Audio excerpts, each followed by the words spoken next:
my name is Helen and this is the Taylor Swift book tag. This tag was originally created by The Book Life and I will link her channel down below. I have 15 Taylor Swift songs for you today. There are some from the original tag, some from other people's tags, and a couple of my own that I've added just because they're really cool songs and I just had to add them. I've made a playlist of all the songs in this tag. I'm going to put it on shuffle. Who knows what song and question will come up next? Only the phone knows. We will see. Song number 1. You made a rebel of a careless man, careful daughter. You are the best thing that's ever been mine. This question is favorite book couple. A similar question was on the original tag for the song Forever and Always, except Forever and Always is a breakup song, so why would you pertain that to your favorite couple? So I changed it to mine. For this one I have chosen Persebeth, which is Percy and Annabeth from the Percy Jackson series and also the Heroes of Olympus series. I think they're just so cute together. This is one of the only couples that I've read so far that are all good things. I can't see them not together. There's not someone else in the picture. Well, there kind of is, but come on, Percy and Annabeth, they win out in the end. They are adorable. What's not to love? Next question. You better know, you better know. I just wanna know you better now. A secondary character you wish got more page time. It was originally a character that goes through huge character development, but I had to pick a book that I hadn't picked for any of the other questions. I thought this was an adequate replacement question because I just want to know you better. You guys are gonna laugh at me for this one, but I picked Alexei De Quincey, the vampire from A Clockwork Angel, and this character is a villain and he was very well set up. His chapters were my favourite in the entire book, and I'm just gonna say the payoff for this character, not good enough. It's one of the things that makes me angry about this book, and we will get to that when I review it eventually. Question number 3 is the reason for the teardrops on my guitar. So yeah, that was Teardrops on My Guitar. And the question that goes with this is a book that made you cry. Confession time, I actually don't cry when reading books. Sometimes it makes me feel things, but I don't physically cry. But there is a book that almost made me cry, and that book is The Fault in Our Stars by John Green. And it wasn't the end that nearly made me cry, it was a conversation she was having with her mum, I think it was. It was an argument they were having, and she said some stuff that got me here, and I nearly cried. And so, congratulations, John Green. You nearly made me emote tears. So yes, next question.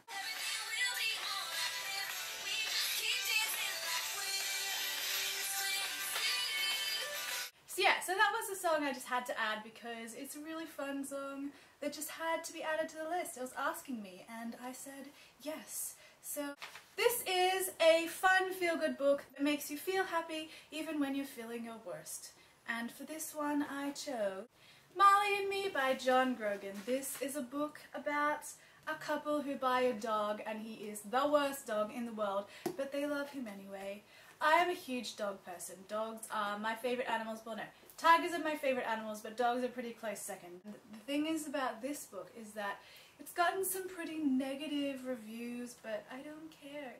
It's fun and funny and it just makes me feel good, and I read it when I'm not feeling good. When I feel sad, I read this book. I should have read it after The Fault in Our Stars, but I didn't. Question number 5.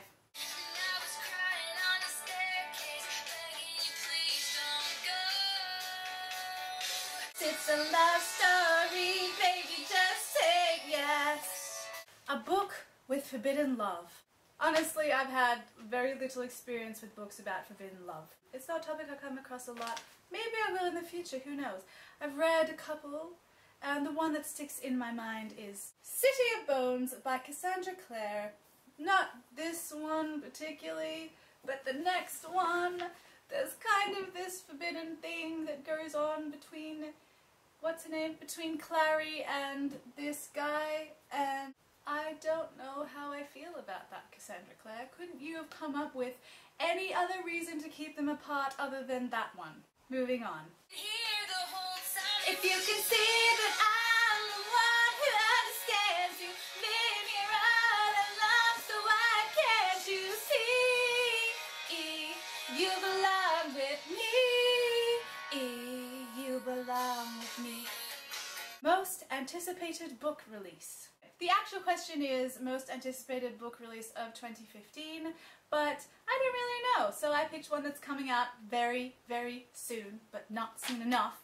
The Blood of Olympus, the next book in the Heroes of Olympus series. This one is House of Hades because I don't have Blood of Olympus, but I'm going to put it here.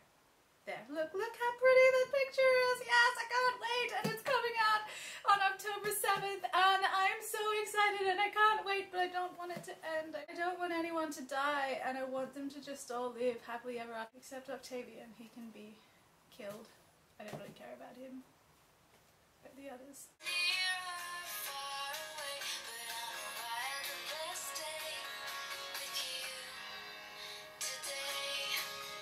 So that was the best day. A book that makes you feel nostalgic. This one was hard because there's a couple that make me feel nostalgic, but the one I ended up going with was Del Toro Quest.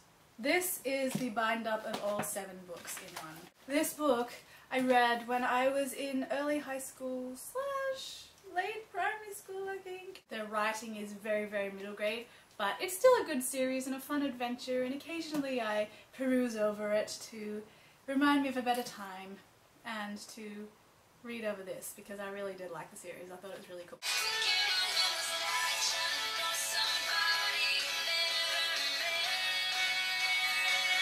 The love in him was red.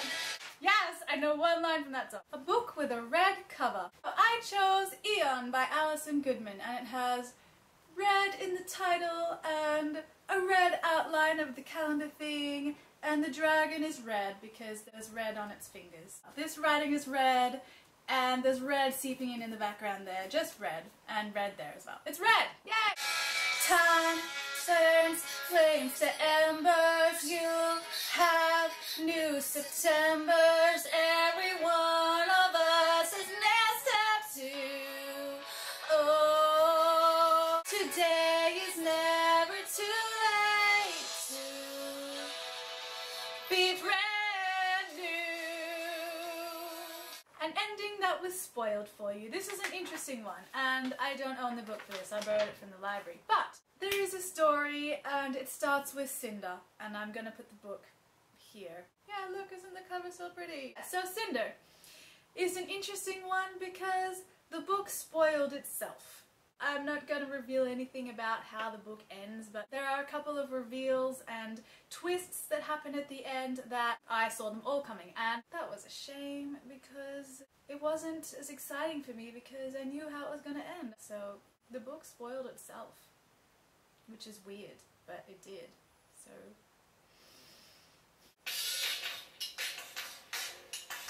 ooh, I go on too many dates, but I can't make them stay. Yes, that's what people say. That's what people say. And the haters gonna hate. I'm just gonna shake, shake, shake, shake, shake, shake. Shake it off, I'll shake it off. And that's enough of that song. Shake It Off, added by Katie Tastic, I think. A book that you don't care about the haters, you like it anyway. And this is another hard one for me because I don't have a lot of experience with haters, but something that came close, and this is gonna shock you all, so prepare yourself. Harry Potter. I know, it's amazing and how could people hate it, but they did. And I copped some flack for reading this when I was younger. I don't think it's a thing anymore, or maybe it's just an age thing and people grow out of it or whatever, but I'm shaking off the haters, man. Harry Potter is awesome and you can go stick it. So yeah.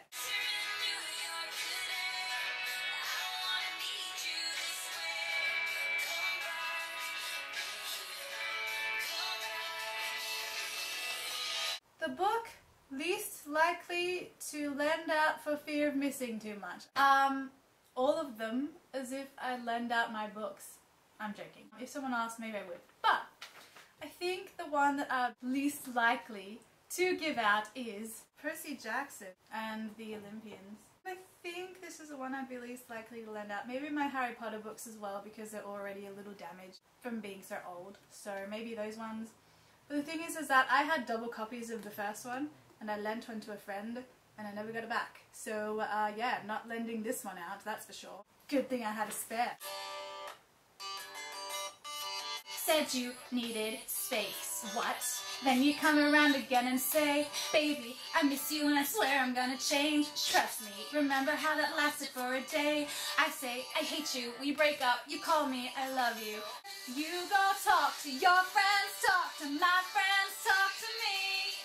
But we are never, ever, ever, ever getting back together. Like, ever. A book series that you started to love, but then hated. The Inheritance Cycle. This started with Eragon, and I read this pretty close to the start of high school, and it was amazing because I love dragons, and I thought it was really cool, and I still think it's a good book. This is a good book. But then you get to Eldest, and it's like, okay, not as cool, because his cousin is in it and no one likes him, but he's getting all the spotlight. But I kind of still like it anyway because it's interesting and we learn more about Eragon and dragons and stuff.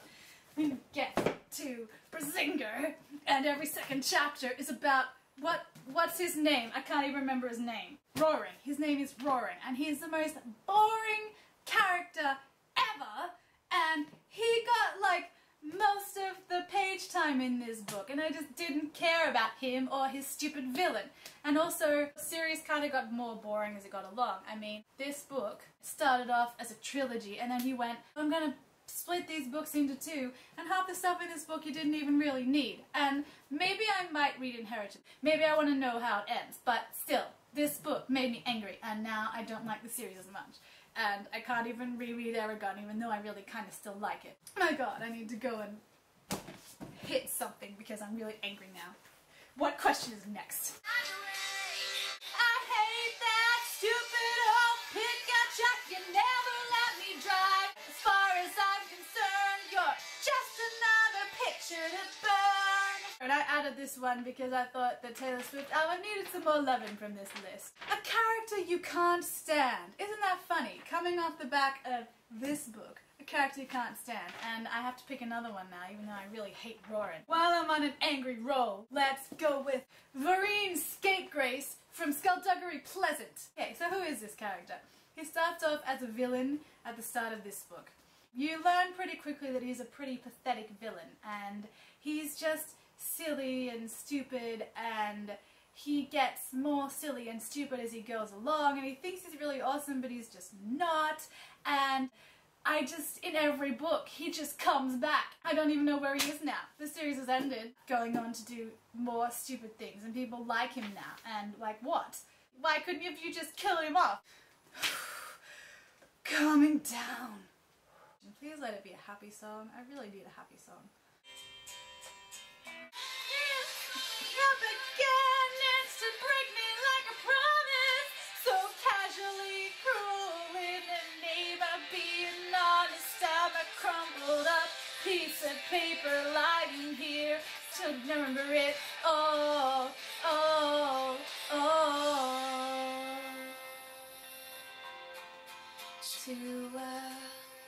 That's one of my favorite Taylor Swift songs, so I had to add it to the list. A series that you didn't really want to end, and it ended anyway. Or a series you don't want to end, and it's going to end eventually, or something. Just a series that you really, really, really love, and you wish could just go on, and maybe not on and on, because The Simpsons did that, and look where it is now. But a series that you wanted more from, and it's not going to happen, and I had to repeat a series with this, so whatever, don't hate me for it. Harry Potter, I mean, so much more can be said about this series, like, what happens to his kids? What do they face in school? They can't have a normal life, they're Potter. We can have a prequel about how his parents met and fell in love, and how they came to die by Voldemort, and stuff like that. So much more could be said about this book. It was one of the saddest days of my life when I got to the end. I knew you were trouble when you walked in, so shame on me now. now flew me to places I've never been. Now I'm lying on the cold hard ground. Oh, trouble, trouble, trouble. That is, I knew you were trouble. I'm pretty sure that's the last one on my list. A character you shouldn't love, but do anyway. And that is Peter Pan and the character Captain Hook. I don't know why I love this character. Maybe he was written well, maybe it's the numerous screen adaptation versions of him, but I just can't hate this character. I really like him. I just get a little excited whenever I see him, and whenever he comes up in the book I just get really excited, and I really shouldn't like him at all because, fair enough, Peter did cut off his hand and stuff, but you know, he's kind of an asshole. He's chasing all these children around, trying to kill them. Maybe he just wants to get off the island, huh? Maybe he just wants to be left alone. And maybe he just wants to go home, or something like that. Maybe he's just misunderstood, okay? But for whatever reason, I really like him. So, that was my Taylor Swift book tag. I hope you like it. As you can see, I'm an amazing singer. I hope you enjoyed watching this tag video. I had a lot of fun making it. Thank you, Book Life, for making this tag up. And this is the point where I have to tag people, isn't it? I tag you. You haven't done this tag yet, so go and do it. It's worthwhile. Yeah, hopefully the next one's really soon, but I don't know because people are renovating my house at the moment, so who knows when the next one will come. So yeah, I hope you had a lot of fun. Bye!